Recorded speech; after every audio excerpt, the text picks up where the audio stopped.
Today on Public Eye News, the Michigan Line 5 lawsuit is being urged towards state court, and later a Ukrainian hydroelectric plant is attacked by the Russian military. Luke Niddle will have your weather forecast for the next couple days, and later today's sports update. I'm Liam Euland-Joy. And I'm Maren Parks, and this is Public Eye News.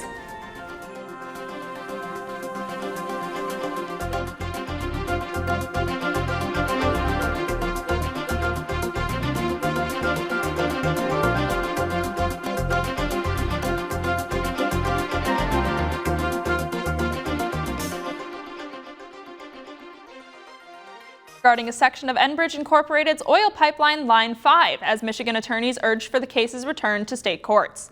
This case, which concerns a 4.5-mile section of the pipeline that runs under the Straits of Mackinac, was first brought up in Michigan courts in 2019 by Attorney General Dana Nessel, who sought to remove Enbridge's claims to the Mackinac section of the line. In June of 2020, this case was settled in Nessel's favor, prompting Enbridge to take the case to federal court in December of 2021, and driving Nessel to once again petition to have the case put back under state jurisdiction. While Enbridge claims the case should remain in federal court due to the internationality of Line 5 running from the United States to Canada, Michigan lawyers argue for its return to state courts on the grounds that the pipeline and possible problems with it concern Michigan environmental protection and public trust laws. And yesterday morning, Stephanie Lambert, an attorney who attempted to overturn Michigan's 2020 election results and secure its electoral votes for former President Donald Trump, turned herself in on a bench warrant from the state of Michigan. Lambert, who had been arrested on Monday in Washington, D.C. following her appearance at another trial concerning the 2020 election, was released on an unsecured $10,000 bond after agreeing to face her warrant in Michigan courts. The charges Lambert is facing include felony counts of improperly accessing voting equipment and failure to appear at a March 7th hearing for fingerprinting and DNA collection, the latter of which resulted in the warrant. Lambert was released in the evening yesterday after paying her $10,000 bail for the outstanding warrant, but she will continue to be tried for her actions in the 2020 elections alongside former GOP Representative Dare Rendon and former State Attorney General candidate Matthew DePerno.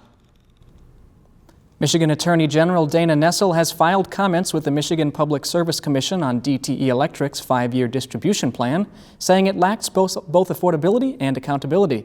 The plan predicts a $9 billion investment over the next 5 years, but Nessel noted to the committee that this would result in a cost of approximately $4,350 per customer. The Attorney General says that this substantial increase to the potential financial burden for customers should be addressed in DTE's plan. According to Nessel's office, there are no accountability mechanisms such as penalties or refunds to customers if the company fails to achieve the results described in their plan.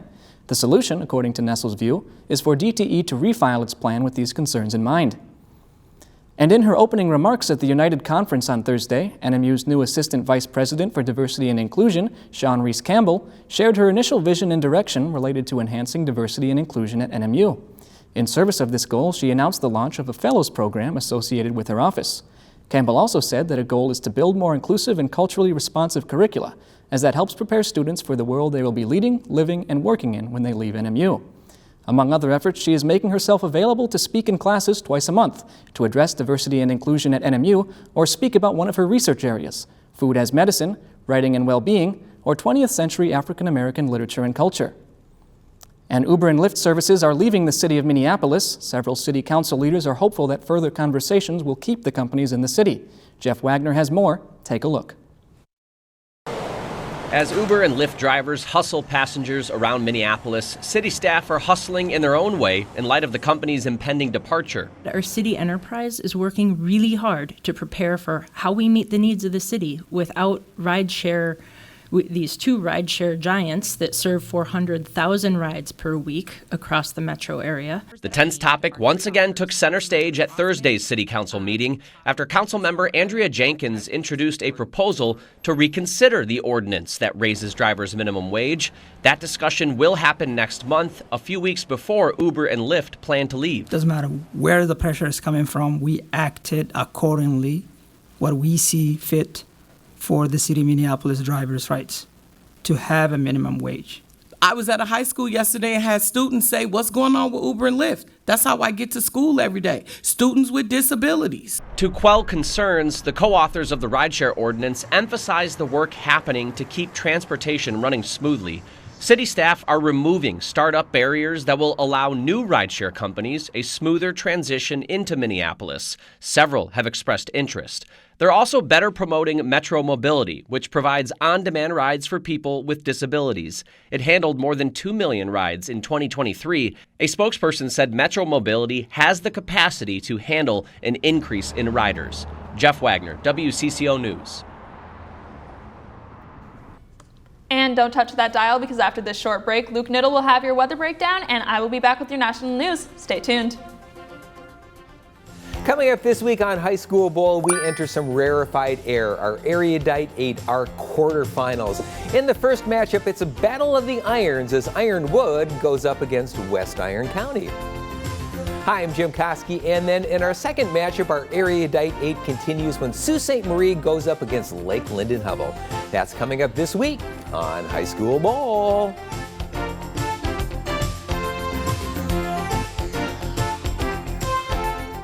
Welcome back to Public Eye News. I'm your forecaster, Luke Niddle, and I'll be taking you through our weather update.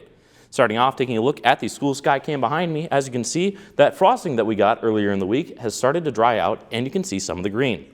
Now, taking a look into the rest of the Upper Peninsula's conditions, starting off in Houghton, it is 29 degrees and cloudy. Over in Ironwood, it is 26 degrees and cloudy. Down in Iron Mountain, it is 33 degrees, and we've got some snow showers there. And as you can really see across that whole south/eastern side of the UP, we've got some of that snow coverage. Down in Menominee, it is 34 degrees. Taking a look at the eastern board, in Escanaba, it is 30 degrees. In Manistee, 30 degrees as well. Over in the Sioux, 27 degrees. And back in our lovely Marquette, it is 27 degrees and cloudy. Taking a look into some more detailed current conditions, we've got winds out of the south at 8 miles an hour, and our barometric pressure is 30.24 inches and falling. Taking a look towards tonight, we've got some more of those pesky clouds overhead and a low of 23 degrees and winds out of the north at 11 miles per hour. Taking a look towards tomorrow, that sun's peeking out just a bit with some partly cloudy skies with a high of 24, a low of 15 degrees, and winds again out of the north at 11 miles per hour. Taking a look towards the rest of our week and creeping into next week, on Sunday we've got a high of 34 and a low of 26 with those clouds staying around for just one more day. Over on Monday, we've got a high of 38 and a low of 35, and a rain and snow sleet mix. It's going to be a little bit messy. And on Tuesday, we've got a high of 46, a low of 29, and just some rain along with the warmer conditions. That's all I've got for weather. Back to the news desk.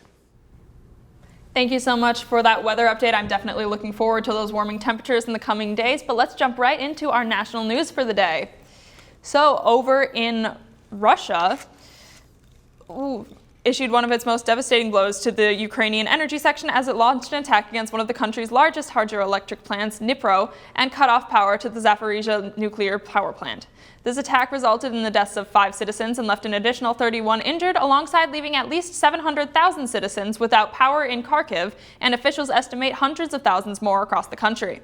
The Russian Defense Ministry has claimed these strikes are in response to the increase in Ukrainian strikes within Russian borders, strikes for which the newly re-elected President Vladimir Putin vowed to retaliate against. It is speculated that this attack may be the first step towards an escalation in the ongoing conflict between the nations, as Kremlin spokesperson Dmitry Peskov used the word war to describe the conflict for the first time following months of seemingly intentional avoidance of it. And over in Idaho, police recaptured an escaped inmate and his accomplice who assisted in his escape yesterday following an attack the two made on corrections officers at Boise Hospital. Skylar Mead, the escaped inmate, and his accomplice Nicholas Umfenor are also under investigation for the possible murder of 2 prison guards that occurred on Wednesday while the escape was taking place. The escape took place around 2 a.m. on Wednesday, a time at which Mead was supposed to be transferred back from St. Alphonsus Medical Center, and resulted, in addition to the deaths of 2 officers, injury to 3 others. Mead and Umfenor, who are members of a white supremacist gang called the Aryan Knights, had previously been arrested and housed together at Idaho Maximum Security Institution in Kuna, with Umfenor being released in January while Mead continued to serve his sentence, though both were known to have friends both inside and out of prison walls. Both men have been taken back into custody with no shots fired. And more than 80% of international trade is shipped by sea. It is also one of the planet's biggest polluters. Experts are looking for ways to fight the problem. Reporter Ian Lee has more. Take a look. Sailing the high seas is a dirty business. UK startup Seabound hopes to clean it up. We're piloting a new type of technology. Our capture device is novel and it's innovative. Their device captures the ship's exhaust and funnels it into a chamber where it mixes with the chemical quicklime, turning carbon dioxide into stone. We make limestone on ships, and we lock the CO2 into the limestone pebbles.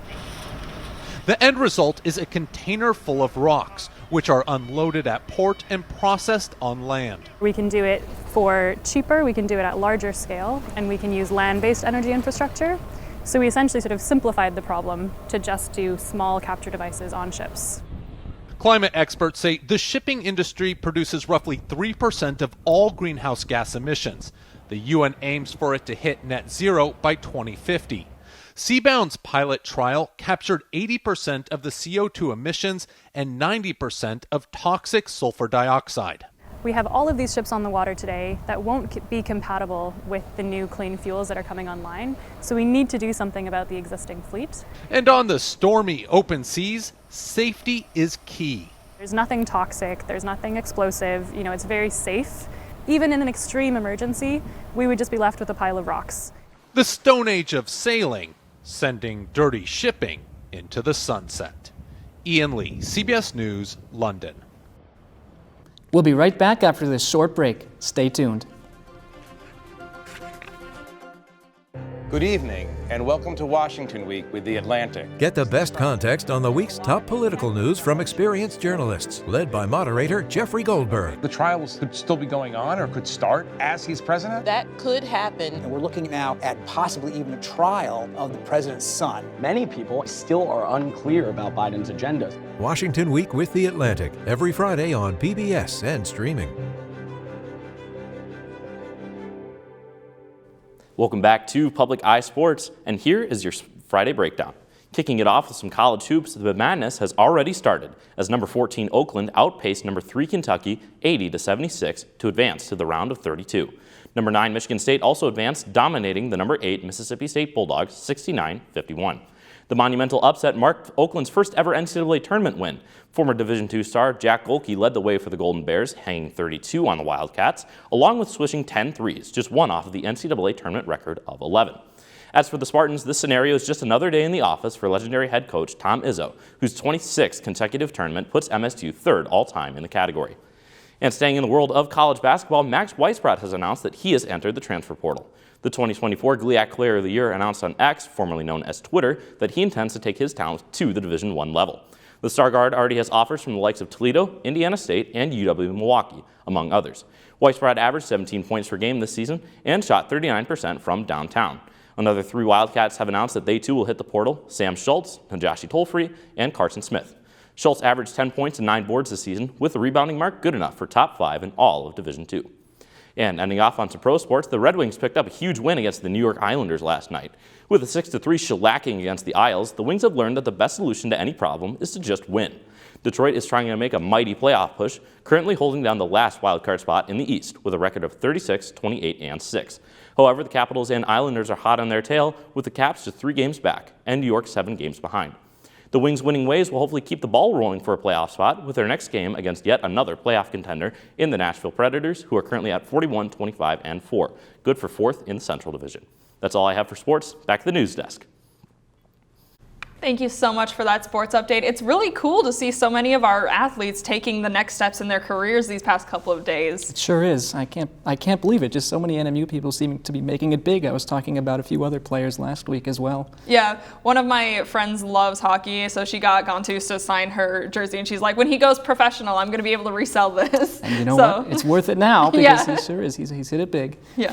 All right, well, that is all the time that we have for you today on Public Eye News. I'm Marin Parks. And I'm Liam Eulenjoy. And we will see you next week. Thank you so much.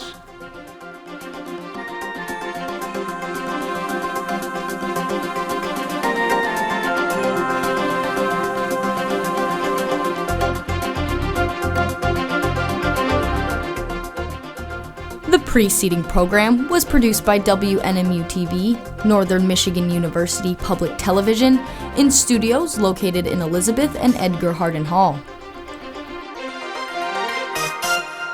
Thanks for watching Public Eye News. You can subscribe to our YouTube, tune in to WNMU Channel 13 every weekday at 4, or follow our Instagram at NMU Penn to never miss a story.